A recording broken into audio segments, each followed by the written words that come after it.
This is Terrence Lee Scott, and his freedom is hanging by a single thread. He's been on probation for an assault charge for 6 years, a term that was only supposed to last 4. Today is his final hearing, and in a wild twist of fate, his probation is set to expire tomorrow. If he can just convince the judge to give him one last chance, he walks away. The state, however, is demanding revocation and a decade in prison. His defense will argue he's a working man, a father of 4 who has been crushed by the system, but the judge has a long memory and a laundry list of his past violations. Just when you think this is a simple case of a man who ran out of chances, a witness will take the stand and deliver testimony so chilling, so unexpected, it will be revealed not with a spoken word, but with a silent, desperate gesture that exposes a terrifying secret. Court is calling 2016 CR 8204, State of Texas versus Terrence Lee Scott. Can I have parties announced for the record for the state? Brittany Mitchell for the state. Defense? Melissa Christian for the defendant. Are you Terrence Lee Scott? Yes, ma'am. Going to show you what's entitled Motion to Revoke Community Supervision and State's motion to supplement pending motion to revoke probation. Did you review those documents with your attorney? Did you understand them? Yes, ma'am. Are you the same Terrence Lee Scott who's placed on community supervision in 2016 CR 8204 for the offense of assault causing bodily injury, family violence enhanced on June 7, 2017 for a term of 4 years and extended for a total of 2 years and 4 months? Is that you? Yes, ma'am. State? On or about the 14th day of June 2023 in Bexar County, Texas, the defendant, Terrence Lee Scott, did then and there fail to submit to drug testing as directed by the court officer, supervision officer. By pleading true to failing multiple drug tests, Terrence Scott is admitting fault right out of the gate. This isn't a trial to determine guilt. He's already conceded that he broke the rules. The entire hearing now boils down to one question: what should the consequences be?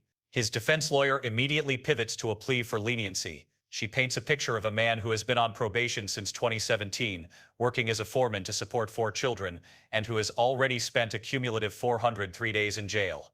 The core of her argument is that the weekly requirements of probation are making it impossible for him to keep a job, creating a vicious cycle. She's essentially asking the judge to think outside the box and either help him or simply terminate his probation, letting him go free.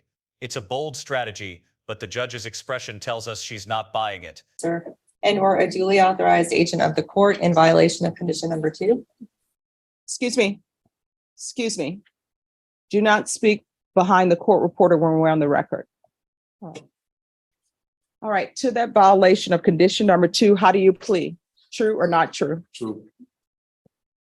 On or about the 27th day of April 2023 in Bexar County, Texas, the defendant, Terrence Lee Scott, did then and there fail to submit to drug testing as directed by the court officer, supervision officer, and or a duly authorized agent of the court in violation of condition number 2. How do you plead to that? True or not true? And Your Honor, at this time, we'll waive the remaining conditions. Any objection? No, Judge. All right, could y'all please whisper in the box? The judge immediately pushes back, and this is where the defense's narrative begins to crumble. She makes it crystal clear that these aren't random punitive conditions. The reason Mr. Scott has to report so often and take so many tests is because he has repeatedly violated the court's trust. As she begins to read from his record, you can feel the momentum shift. She lists a violation from 2019, another from March where he was extended and ordered into a batter's intervention program, or BIP. He was even given a choice between wearing a continuous alcohol monitoring patch or doing weekly drug tests, an option designed to accommodate a working man. He claims he chose the patch, but the violations kept coming. This isn't just a man struggling to meet probation requirements. This is a man who has been given chance after chance, program after program, and is standing before the court with nothing to show for it. Did you understand by pleading true to violations 2 and 2, the court could find it true, grant the motion, sentence you up to 10 years in prison and up to a $1,500 fine? Yes, ma'am. Knowing that, do you still wish to plead true to violations 2 and 2? Yes, ma'am. Court will find 2 and 2 true. Is there an agreement? No, Judge. All right, state, what are you requesting? Your Honor, we're requesting revocation of the full term. Defense, what are you requesting? Judge, Mr. Scott has been on probation since June of 2017. He did not get a violation report for the first 2 years he was on probation. Since that time, there have been different alters and amends to address different issues with Mr. Scott. He has been working as a foreman with Tradesmen International, provides support to 4 children. He's had 403 cumulative days in jail. Mr. Scott is not opposed to getting any kind of drug or alcohol treatment. The problem is reporting weekly or having to submit weekly to UAs. He loses his job, and so that's been a complete issue for him. We're asking for some leniency from the court, for some thinking outside the box, which this court likes to do, and to assist Mr. Scott or to terminate him because he expires tomorrow. And I realize they filed the MTR in time. I'm not making that argument. I'm just saying that he's basically been on 6 years probation for a 4-year term. Right. But here's the problem, Mr. Scott. With the defendant's history laid bare, the court brings in the next key player, the probation officer, Drew Wallace, appearing via Zoom. His testimony is critical. The defense needs him to corroborate their story of a man who has made significant efforts, even if he fell short. The state needs him to confirm that Mr. Scott is non-compliant and a poor candidate for continued supervision. Mr. Wallace's first words are damning. He states that since Scott completed a program called ISF and was placed on intensive supervision, he has not completed anything. Specifically, he highlights the 2 most important outstanding conditions: completing the BIP course to address his violence and paying the restitution owed to his victim. According to the officer, there has been 0 progress on either front. The defense's hope for a sympathetic report is evaporating fast. The reason why you have the number of times you need to report is because you violate your probation. I don't add conditions just to add conditions. And you've been before me before June 13, 2019. There was a violation of condition number 1. And can you text off the record? Can you text her and let her know I see her in the waiting room, and I'm bring her in right after this? Oh, this one's different. Okay. All right. Is that Vaughn? All right. So the probation officer for this case is going to be zooming in shortly. But June 13, 2019, there was a violation of condition number 1. And I denied the motion and altered or amend conditions. And then September 24th, that really wasn't a violation on your part. That was just a request to change your address. And then we ended up having a contested hearing scheduled. And we came back in March. There was a violation of condition number 28. And that's when you were extended. And that's when you were told to enroll in the BIP course by March 9th. You either had a choice of doing the patch or either weekly UAs for 30 days and then random UAs thereafter. So you had a choice. You could have done the patch. I chose the patch and I was waiting. That's when I went to ISF after that. All right. And then That was last year. right. Then on October 25th, In a moment that seems to catch even the defense attorney off guard, the probation officer drops an absolute bombshell. When asked why a gang diversion program was recommended, he calmly states that a database review shows the defendant, Terrence Scott, is a documented gang member of the Mandingo Warriors. This single piece of information dramatically reframes the entire case. Suddenly, the charges of family violence and failed drug tests are cast in a much more sinister light. It adds a layer of potential intimidation and organized criminality that wasn't on the table moments before. The defense lawyer quickly tries to move on, but the damage is done. The judge and everyone in the courtroom now see Mr. Scott not just as a struggling probationer, but as a man with documented ties to a gang. we had a violation of condition number 1, and the motion was denied. And that's when you went to ISF. And then we tried felony drug court.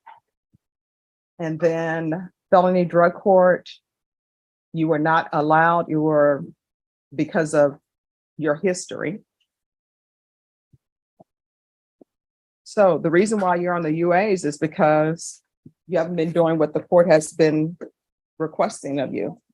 Online, we have the probation officer. Is there any The defense attorney is now in damage control mode. She knows she has to rebuild some semblance of a positive narrative for her client. Through her questioning, she skillfully gets the probation officer to list all the things Mr. Scott has completed over the years. This includes state ESF, 40 hours of community service, a full 30 days of weekly UAs back in 2021, a diagnostic outpatient program, and even a previous BIP course back in 2017. She's trying to show that this isn't a story of complete failure, but one of a man who has made genuine efforts and has already been punished with significant jail time while waiting for program beds to open up. It's a classic defense strategy. If you can't excuse the new violations, you recontextualize them by highlighting past compliance and time already served. Objection to the probation officer appearing online for the court to see what your client has done? All right. Are you Drew Wallace? You're muted. Can you hear me now, Judge? Yes. Thank you. Can you raise your right hand for me, please? Do you solemnly swear or affirm the testimony you give will be the truth and nothing but the truth, so help you God? Yes, ma'am. All right, you can lower your hand. Can you state your name for the record, please? First name Drew, last name Wallace. And are you the probation officer for Terrence Lee Scott? Yes, ma'am, I am. Can you tell the court the state is asking for revocation? Of course, the defense does not want revocation. She just wants her client to be terminated unsatisfactorily. What has he done?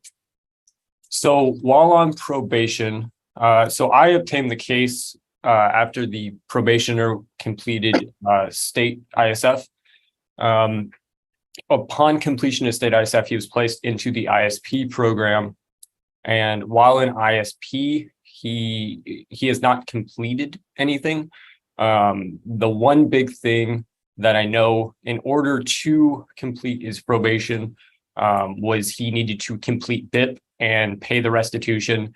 And there has been no progress with that BIP course, and there has been no payment of that restitution. Okay. So state is asking for revocation. What is probation's recommendation in this case? Probation's recommendation at this time was for the probationer, is revocation as well. All right.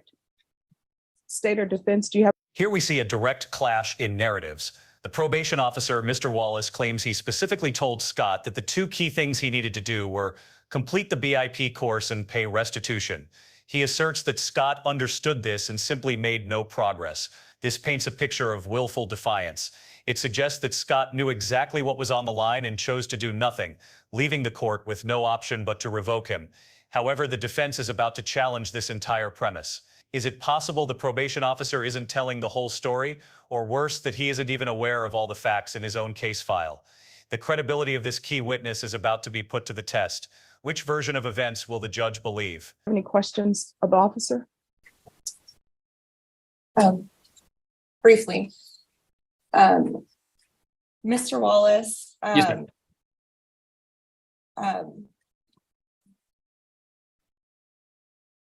So you came on after the local ISF?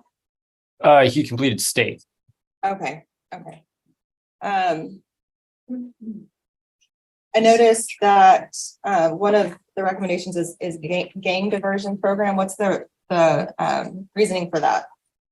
Gang diversion program is because after a review of a database called Text Gang, the probationer is a documented gang member of the Mandingo Warriors. On June 14th, 2023, I guess I'm reading that the probationer was supposed to come to court that day. Yes, ma'am. Okay, and what happened that day? As far as I was advised, the probationer showed up to court. Okay, so that objection will be sustained. Okay. No further questions, John. Any questions? Mr. Wallace, can you tell us what things that Mr. Scott has done and has completed? Yes, I can. The probation. This is a stunning moment of courtroom drama. In a brilliant move, the defense attorney asks the probation officer if he was aware that the court's own paperwork shows Mr. Scott was 9th on the waiting list for the BIP course. The officer, caught completely flat-footed, admits he was not aware of this. This is a massive blow to the prosecution's narrative of a willfully non-compliant defendant. How can you blame a man for not completing a program if he's stuck on a waiting list to get in? It suggests he was taking steps to comply, a critical fact his own probation officer missed. For the first time, the defense has landed a major blow, undercutting the state's main witness and giving the judge a powerful reason to consider an alternative to prison. Probationer has completed state ISF. He did not qualify for the felony drug court. His safe PU was waived as well. He also completed 40 hours of community service, basically waived due to COVID vaccine. And he has also completed weekly UAs for 30 days back in 21, a TAP evaluation conducted in 2019, and then as the defendant's wife, Angelica Scott, is called forward, the proceedings take a tense and unexpected turn. The judge, suspecting Angelica might be the victim from a police report, stops everything. She delivers a careful, stern warning. She explains that if Angelica called the police on her husband for family violence and is now about to get on the stand and say it didn't happen, she could be opening herself up to criminal charges for filing a false report. The judge even offers to appoint an attorney for her. This is a crucial judicial intervention. She is protecting a potential victim from perjuring herself under duress, and she's sending a clear message to everyone in the room. The truth matters more than any testimony given under fear or pressure. The air is thick with tension as everyone waits to see what Angelica will do. also completed, dual diagnosis outpatient back in 2017, as well as completed BIP once in 2017 as well. And then provided a DNA sample as well. Okay, and has he paid anything towards anything? The last payment that I have on file for the probationer is back in February of 2023. Okay, and when did you get assigned to this case? What's the date that you picked this case up? Yes, let me go here.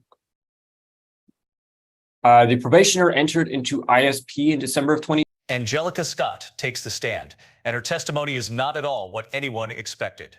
When the judge asks if she's there to say her husband is great and shouldn't go to prison, she replies with a quiet but firm, "No, ma'am." The courtroom is stunned. Instead, she says, "I want him to get help." She proceeds to describe Terrence Scott as a wonderful father with an unbreakable bond with their child, but a terrible spouse because of his drug and alcohol problem, particularly around his friends and family. This is not a scorned wife seeking revenge, nor is it a cowed victim pleading for her abuser. This is a woman in an impossible situation, trying to save the father of her child from himself. Her testimony completely changes the emotional tone of the hearing. And I was also assigned to him at that time as well. When in 2022, I'm sorry? 12/9/22. And do your computer records show what he completed or what he did prior to 12/9/2022? Yes, it does. Okay, and those were some of the things that you just told us, correct? Yes, ma'am. And is it your policy if people have not paid or have not completed programs, you recommend termination, or I'm sorry, you recommend revocation? Not for lack of payments and things like that. Typically what we will recommend in those regards for like if there's still money to be owed to the court, we will recommend extensions and such. But if they have not completed certain programs, you're going to recommend revocation pretty much across the board, right? Not necessarily, ma'am. It's a case by case basis. Okay. And do you know how many days that Mr. Scott has spent in jail during this period of time, the last 4 to 6 years that he's been on probation? I'm not aware of the total amount of time that he has spent in jail during his probation term. No, ma'am. Okay, does your computer show that he has been incarcerated for different violations? Yes, due to MTR warrants and things like that. Okay, and also awaiting different types of whether or not he's going to be allowed into certain programs, waiting to see if feds are available. Yes, ma'am. Passing it. Okay, and just This is the moment that changes everything. When asked why she used sign language when the police arrived at her door for a welfare check, Angelica Scott delivers the most chilling testimony of the day. She explains, "Because Mr. Scott had told me that if he went back to jail, his family was going to kill me." Let that sink in. Her fear was so profound, so immediate, that she could not risk speaking out loud. In the silence of her own home, she used her hands to signal for help, signing to the officers that the man they were looking for was inside. This single silent act speaks volumes. It's a testament to the terror she was living under, a terror that went beyond her husband to his entire family. Any shred of sympathy the court might have had for Mr. Scott is instantly annihilated by this one horrifying revelation. Briefly, you mentioned that he has not done anything, I think, under the ISP supervision. Is that when you took over? Yes, ma'am. Yeah. Post-release from ISF, he was placed into the ISP program. And like I said, that in consulting with the court, the court advised me that the two key things that they wanted the probationer to go ahead and complete was BIP and restitution, and I have neither progress on either of those. Did you specifically inform him of that? Yes, I did. And did he seem to understand that? Yes. Where is Mr. Scott supposed to be residing on probation? I have 5159 Village Green.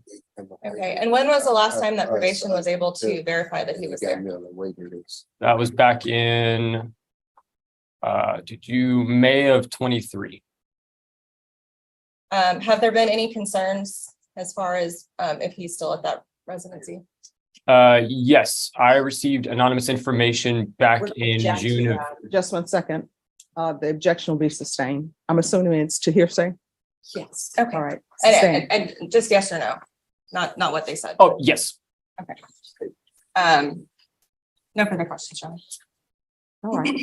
Mr. Wallace, did you receive some kind of paperwork from Mr. Scott and that enabled him to get on the waiting list for VIP?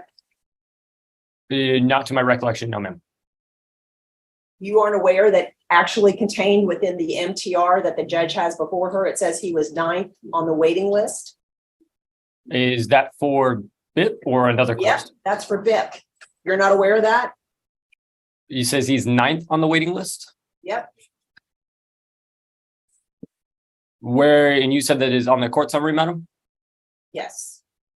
If you do not mind me asking, where do you see that on the court summary? I don't have it in front of me, sir. The judge has it. All right. Well, it's the court has read all of the documents. That's something you were not aware of, correct? That is correct. We'll pass. All right. Is there anything else for Mr. Scott? No. I'm sorry, Mr. Wallace. No, Your Honor. All right. Thank you, Mr. Wallace, for zooming in. I appreciate it. Thank you very much, madam. All right. All right. Is there anything else before the court makes its decision? Judge, the only other thing that I'd like the court to know is Mr. Scott's wife is here, even though she's indicated in some of the violation reports. She thinks that he's a great dad. She likes him being. All right. able And to what see is his- her name? You know what, Judge? I don't have it in front of me. I Is it apologize. Angelica Scott? Yes. All right. So when was the no contact order lifted on that? Because I ordered no contact. The harmful contact. No. I ordered no contact in my order. I believe, Let me Judge, see it was when I- all- I believe it was amended to a no harm. All right. Let me see where that was. Oh, I wish we had Mr. Wallace. Change of residence. All right. If you want to have her come forward, but if that no contact order was changed, it was not from me. It was from another judge, but she can come forward. I honestly, I don't think she wants to come forward. To be Okay. honest, I'm just giving the court summary that he has been supportive of the 4 children that they have together. They've been together. for a Oh, long- she says she wants to come forward. Okay. All right. State, is there a police report involving her? Yes.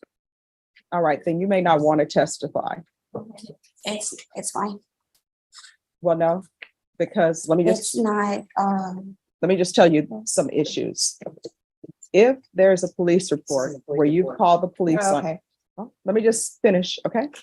If there's a police report, and his counsel will be able to tell you this, if there's a police report where you call the police on him for any type of family violence or anything of that nature, mhm. and if you want to come before this court and say, everything's been going great, he didn't do what I called the police for. I haven't seen the police report. I don't want to know what it says.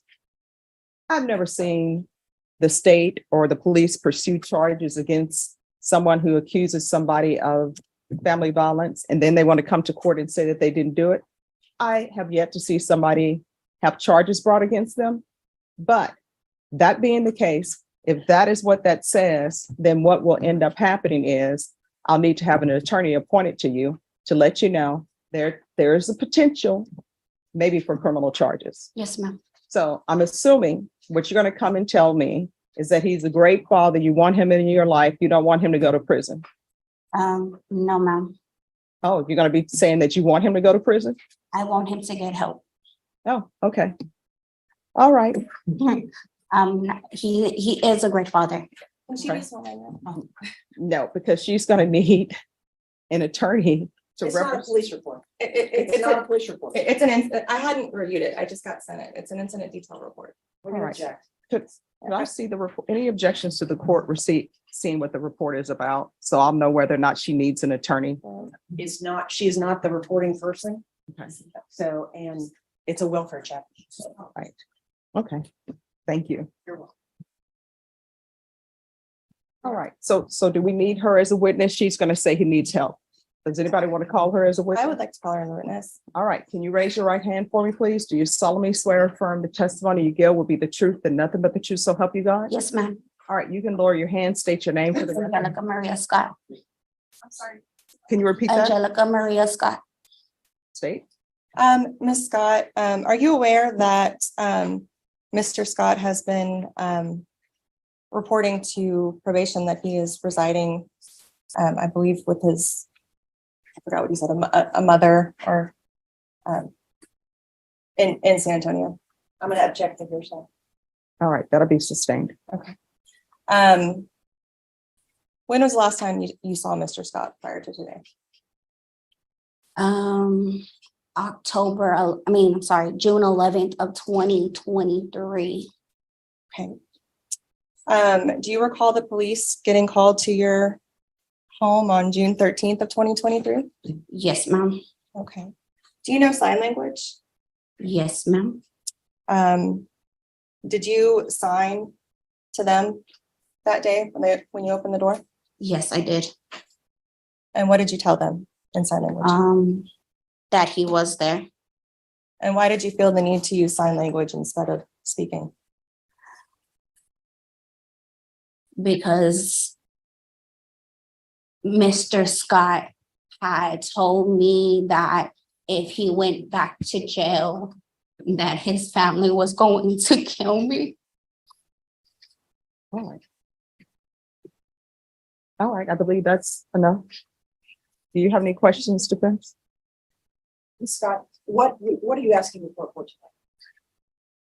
I want the court to give him help. I don't think a long-term sentencing is right because Mr. Scott does have a drug and alcohol problem around family members and friends. I tried to help him. I tried to get him help. He says he's grown, but he's a wonderful father. But as far as a spouse, no. I just want him what's best because he is there for my child. He's been there for my child since she was 16 months.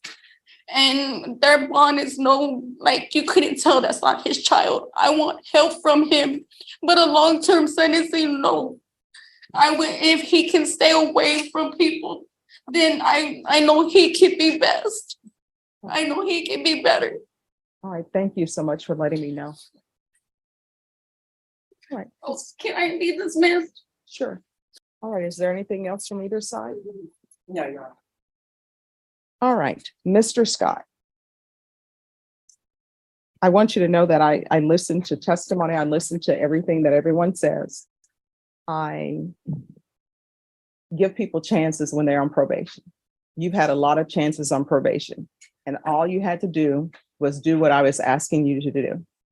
And this is, I think, 1, 2, 3. This is your 4th motion to revoke.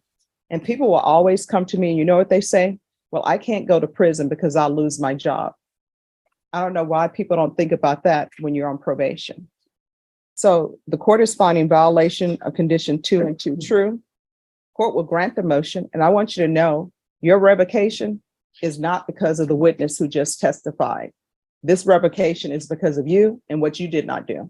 Because You have a contract with the court. The contract is not with your attorney. It's not with the state. It's not with your family members. It's not with Ms. Scott. Do you understand? All right. The court is going to grant the motion. The court is going to sentence you to 10 years in the prison, give you credit for any time served, credit for any inpatient treatment. There's a $1,500 fine. Time and money to run it is to run concurrent. There's an affirmative finding of family violence.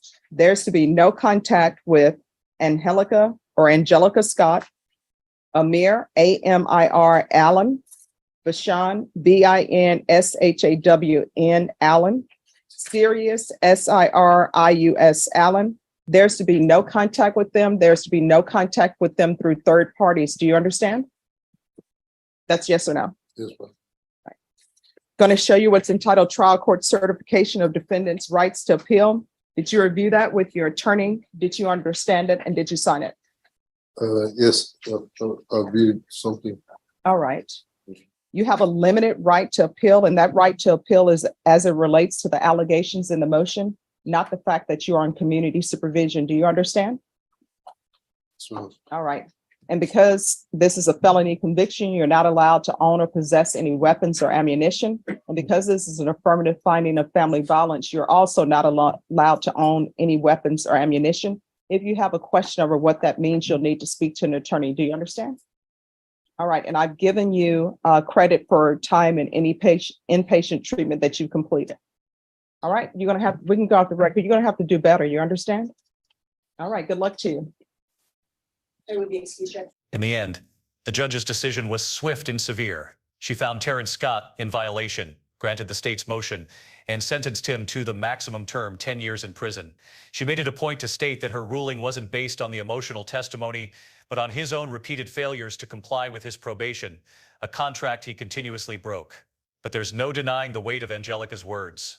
Her silent plea for help, born from a threat against her life, painted a picture of a man whose problems ran far deeper than failed drug tests. He was given 6 years of chances, and in the end, it was a silent gesture that sealed his fate. The court issued a strict no-contact order, and Mr. Scott was led away to begin his decade-long sentence. What did you think of the judge's decision? Was 10 years the right call? Let us know in the comments and subscribe for more courtroom breakdowns.